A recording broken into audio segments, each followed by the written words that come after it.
Alright fellas, we got the Overwatch 2 Season 3 mid-season balance changes, and the first change that we have, Orisa's ultimate is now able to be hacked by Sombra. It seems like Blizzard is really trying to make Sombra playable, and this is just a little quality of life buff to Sombra, and also an indirect nerf to Orisa. This isn't an interaction where I think you'll see very often, but when it does happen, it will suck for the Orisa. Next, a small buff to Ramattra using Annihilation while in Nemesis form will refresh your bonus armor. People were already doing this, shifting back to Omnic form before ulting, just to get the bonus armor, but now Blizzard has made it very smooth for everybody. I'm a little hesitant on Blizzard giving Ramattra these buffs as he's already fairly strong, but we're just gonna have to see how it plays out. A little change to Roadhog, his chain hook cooldown now starts when the ability ends rather than at the start, and also the cooldown reduced from 8 seconds to 6 seconds. In theory, this will make your hook cooldown shorter if you hook an enemy that is closer to you, and a little bit longer if you hook an enemy that is further away from you. Overall, I'd say about on average, this is gonna be a 1 second decrease to his hook cooldown, which gives Roadhog a little bit of his power back. Wrecking Ball only receiving slight nerfs, not as much as I and the community anticipated, with the only real nerf being that the minefield arming time is now increased from 1 to 1.25 seconds. This doesn't solve any of the problems that Ball is currently having, running over games, being the most mobile character in the entire game and one of the tankiest,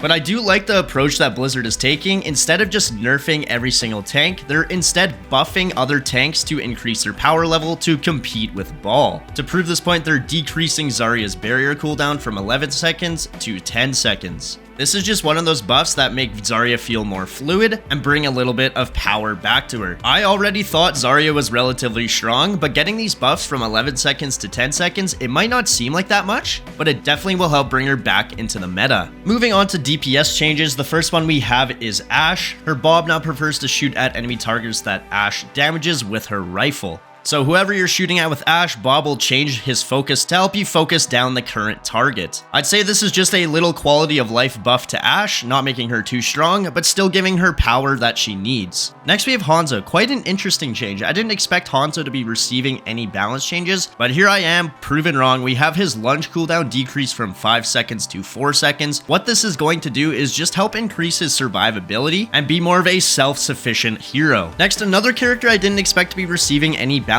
changes. We have Mei. Her Blizzard ultimate cast time reduced from 0.5 seconds to 0.4 seconds. When I was testing this out in the range, the ultimate comes out a lot quicker, giving these enemies a lot less time to react to this and helping her being able to freeze more enemies. Pharah receiving an indirect buff to her movement. Her jump jet movement is now influenced by directional inputs. So this means if you're holding backwards, your jump jet will also go backwards. If you're holding forward, you'll go forward, etc. As a Pharah player myself, I can definitely appreciate this. There is times where you can get caught in your rocket just due to how the movement of it felt, but with this directional input, that won't be happening anymore. I don't think it's enough to propel Pharah back into the meta, but it's definitely a nice quality of life buff to have. Now with the last DPS change on this patch, we have Sojourn getting a 20% width increase to her torso hitbox. This is just going to make Sojourn a little less slippery and overall easier to kill. My opinion, this is probably the only change I don't really agree with. Why are we nerfing Sojourn again? To be honest, I don't really see that much of her anymore ever since they nerfed her at the start of Season 3. And the only support change that we have, being the last change that I'm going to go over, is the Baptiste